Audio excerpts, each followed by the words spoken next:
Shalom, my name is Jason Wilson, and welcome to the Comprehensive Man series. This is where men committed to being the right man in every moment strive to master the 10 characteristics of the comprehensive man: the fighter, the provider, the leader, the lover, the nurturer, the gentleman, the friend, the husband, the father, and the son.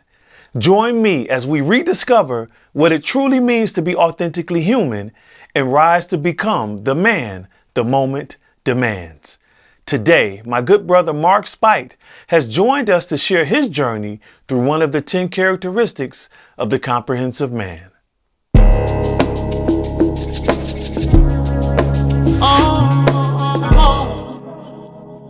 Shalom, brother. Shalom. Glad Peace. you're here. Yeah. Finally get my brother up on the cameras, Right. and so many of the men who follow me get to learn more about my brother Marc Spight. Yeah. And what you've been through, your story, your testimony is really powerful to me. Thank you. Which one of the 10 characteristics that you pick that you wanted to talk about? The gentleman. The gentleman. Yes. All right. I'm going to read the definition real quick and Okay. we'll dive in. All right.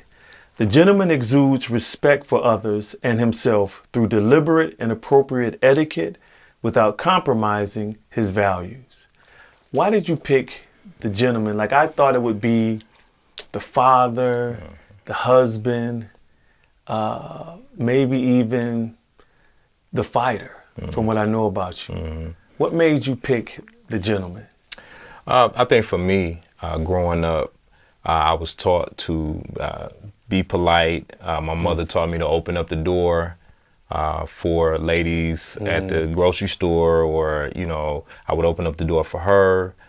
She would always make sure she emphasized how important it is for a man to be respectful, to talk in a certain tone when he's talking to women, even how to shake, you know, hand. I know you touched on how, for sure. you know, the man puts their hand underneath. Brothers be shaking women's hands like this. How you doing? You good? Right. You good? You know, Yeah, and so nah. she taught me that, you know, a woman's hand's supposed to rest over the top. Excellent. And at Yeah. that age, So you knew that then? I knew that growing up. Yeah, You my know, mother taught me. I didn't, like, I heard about it before, but when I studied it writing this book, I'm like, whoa, I've been shaking women's hands incorrectly. Like, even though you still want to be respectful, because if she doesn't know you in business, she still Right. may want to do this. Right. But I often, you know, once I do here, I often come here Yeah. if she Yeah. allows me. Definitely. And that's interesting. How old were you when your mother was teaching you about chivalry and being a gentleman? I was about, I would say, 8 or 9 years old. I remember she had her own business. So we used to vend. Vend? Yeah, we used to vend. So she had this special recipe for peanuts. What is vend? For real? What is, So we used to go in the market and sell peanuts, and but she had a special recipe that she would sell. So we would go around to different areas, set up like a pop-up shop, and sell these like family recipe peanuts. So I never knew that, brother. You never shared that with me. That's called vending? Vending. Vending, Yeah. okay, Yeah. all right, okay. So- is that where they got vending machine from? I believe so. Interesting, Yeah, yeah. okay, good. Yeah, so go ahead, continue. So when we went around, I would always be around a lot of people. So she would teach us how to speak. If they asked us why we were doing this, I still remember this, it's funny, but we were learning to be entrepreneurs. So we had to really say certain things. So I got comfortable with being around people, comfortable with speaking to older ladies, younger ladies, and she just wanted me to be prepared. You know?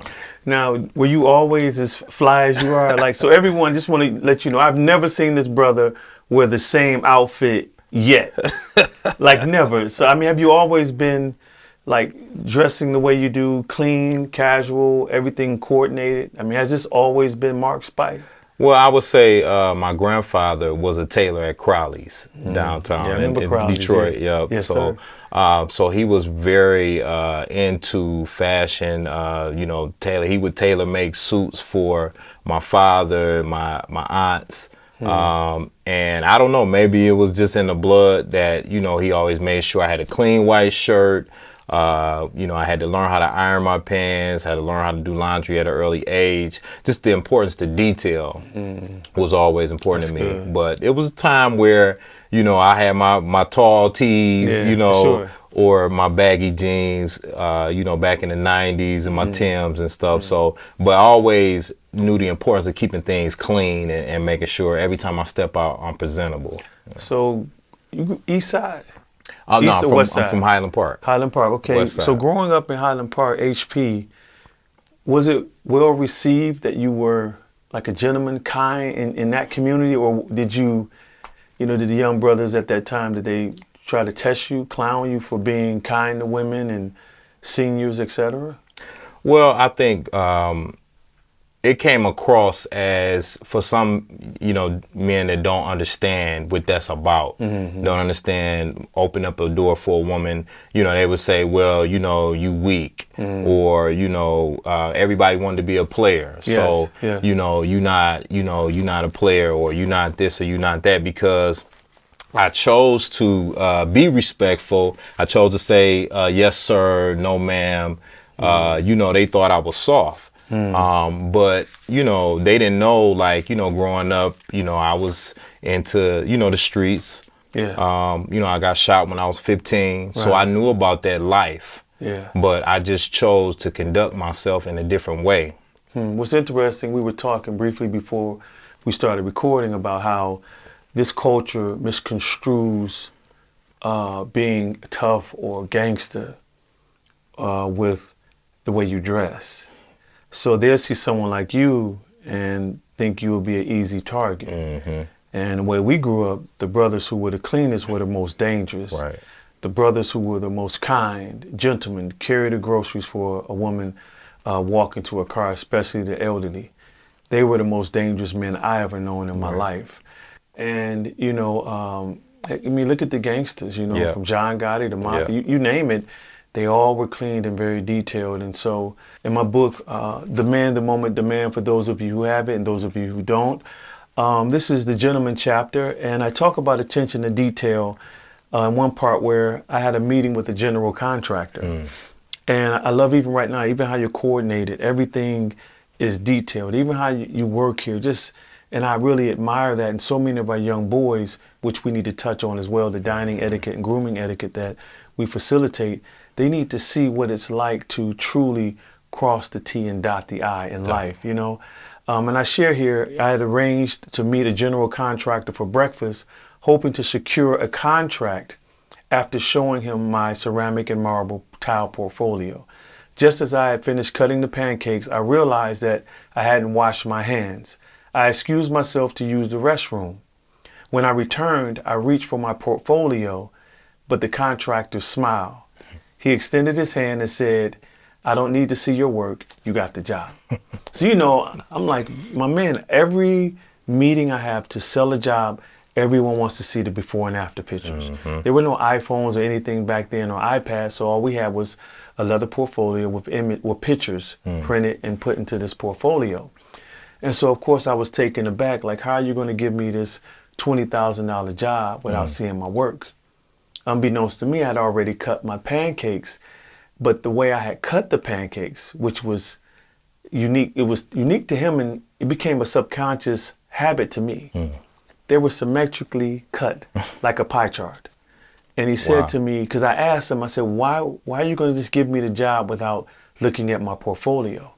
And he says, anyone who can cut their pancakes like you do can cut my tile any day. Wow. So did your mother teach you dining etiquette as well, or your father? So, yes, my mother, she would take us to nice restaurants. She would show us how to order off the menu, you know, starting appetizer, you know, how to run down and pick, you know, things that would be suitable and how to go about that. She would show us how to hold our utensils. Really? And how old were you again? I was young. What's young? I would say probably about, we would go about 6 or 7. And were your parents married, or because you so didn't my mention your mother dad and father yet. got divorced when I was younger. Okay. My dad So when they got divorced, they were here in Detroit. I was born here in Detroit, and my mother moved to Atlanta. And so my dad stayed here in Detroit. He was a factory worker. And so I was always back and forth. So I would spend summers in the D, going to Belle Isle, you know, all that stuff, having fun. And then I would go to school in Atlanta. I didn't know that, man. Yeah. I didn't know that. Yeah. And so your mother is the one who taught you what Well, we see she today. she Majority. taught me the majority of it. My father, he was a factory worker, but he was a great communicator. Got you. So he really taught me how to communicate, how to speak from my diaphragm, how to walk with my head up. He was really big on confidence. To be a gentleman, Yeah. you have to have the capacity to deal with a lot. True. Because if not, you know, being chivalrous will go right out the window.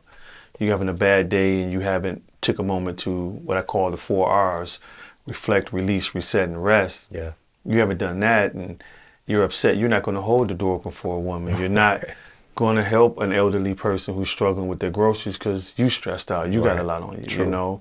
You may not step in and intervene if you see a child getting bullied because your kid just got in a fight, you know. Yeah. So it's like, it's imperative to be the gentleman that, you know, you take care of yourself. And that's why in the definition where you're caring for others, but you don't compromise your own well-being or your own standards.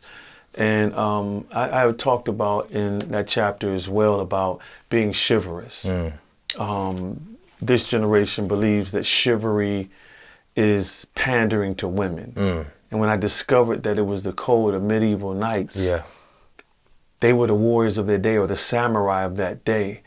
And taking care of the kids, honoring women, respecting women, the elderly, being respectful to others and even yourself. Self-respect was big. What do you think caused the demise of that in I guess, manhood? Like it's, you don't, like if you go to the average manhood seminar, you rarely hear about chivalry. What do you think like took that away? What's the main cause you think removed chivalry from being the gentleman or in manhood in general? So I think, you know, growing up, I can remember the culture shift almost. You know, the institute, the gangster, the player, the pimp. Yes. You know, The and thug. the thug. Yes. So these characters became, you know, what the example of a man is supposed to be. Got you. I can remember when Snoop, you know, dropped Doggy Style, and just that whole shift in mentality, you know, and because I can remember Tribe, you know, and all of them came out back in the day, and they were talking about consciousness, you know, going to college, you know, looking after women, protecting the community, and then it kind of shifted. So I think it was, you know, the media. What was the shift? I just think what that group shifted that? You know, I think media had a big play in that. I think hip hop, you know, because that was our CNN, that was our, for sure, definitely. you know, our news, that was our pulse, you know. So I think that the culture shifted, and guys just felt like they had to be this thug that was cold hearted. You know, the kindness, it shifted. Even in my heart, the gold standard when I grew up was the hyper-masculine black male. You know, and so everyone, the nice guys, you couldn't get the girl unless you looked that way or acted that way. And you see it today. You got good-hearted young men, and they trying to be what they call a YN. You know, they're trying to look like, have that look. And it's like, my man, this isn't even who you are. And so that's why I admire, you know, how you carry yourself, you know, every day. It's like I don't care if you're wearing sweats, brother. It's not even your clothes, it's your aura and how you carry yourself and how you speak with confidence and being respectful, and it's refreshing to see, man. And you had mentioned, so growing up, that you didn't have any resistance from your friends. That's hard to believe, brother. Like they were cool with you wearing like slacks and everything. Like I can't. That's just hard to believe. Yeah. So I know I was a leader, you know, growing up, and I think I was a leader because I was different. And I heard your son Jason talk about that. But I think that people are just looking for something different. And because I was the way I was, and I still carry myself with confidence because that's how I was taught. People started putting on button-ups and And I was shifting trends and styles even in my school. Like I remember guys wearing ties because I used to come in with the big tie and have like my look, you know, and the way I would wear my jeans with my shoes. Wow. And then they started doing it. And the same guys that was talking about me end up coming, and then now they rocking. I'm like, oh, that's... I mean, how often when we talk to the boys here, you know, when they're dealing with verbal bullying, right. You know, when we help them process, really these boys are jealous of you. That's it. You know, you're an individual and you're walking to, you know, you're walking your own path. And that's why I believe it's crucial, even for grown men. It's, you look at social media, all we see is highlight reels and, you know, man is always clean, but where are the down moments? Yeah. To me, that's the sign of a gentleman. When life is hard, can you still hold it together and still be respectful? So. You know, my mother raised me to be respectful to women, to people in general, to mentor those in need. My father, not so much, you know, he was tough, you know, he was smooth, you know what I mean? But I never had a man really to teach me dining etiquette, grooming etiquette, speaking and communication, you know. Those things were, I wasn't even privy to those things until my 30s almost, brother. Wow. What would you say to that man who dresses to fit in instead of dressing to how he feels for the day? How would you encourage him to embrace the characteristic of the gentleman? That's a good question, Jason. I think that I would say number one is you got to open up your heart. And that's difficult, you know. What does that look like? What do you mean open up the heart? So for me, like I said, I begin my day with meditation and prayer. Okay. I realized that I can't do what I need to do absent of the Father. I need him. I need him every day. And so I think it's important for you to understand who your source is and connect with that part of you, because that's where everything else flows out of. That's good. After I got shot, I went on a journey within myself to find out who am I really? Because I was putting on. And I was putting on because I became calloused. How many men are like that? Like, I can't give you my heart anymore because of what this one woman did. Or if you're married and your wife hurts you, not that she committed adultery, but something she said to you, triggered something from your childhood, and now you're not even open to being romantic or caring or chivalrous while you're out, you know. Definitely. There's many husbands, I mean, I fail at sometimes opening the door for my wife, and like, that should be a habit. Yeah.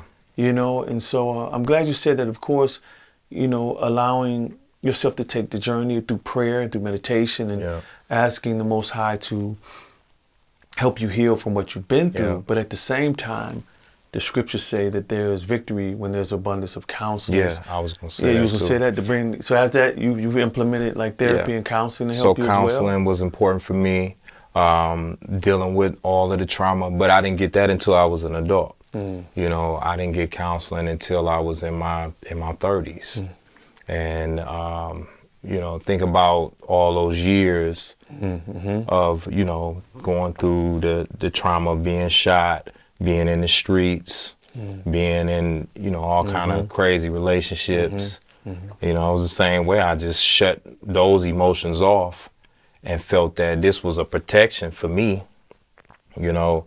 But therapy helped a lot.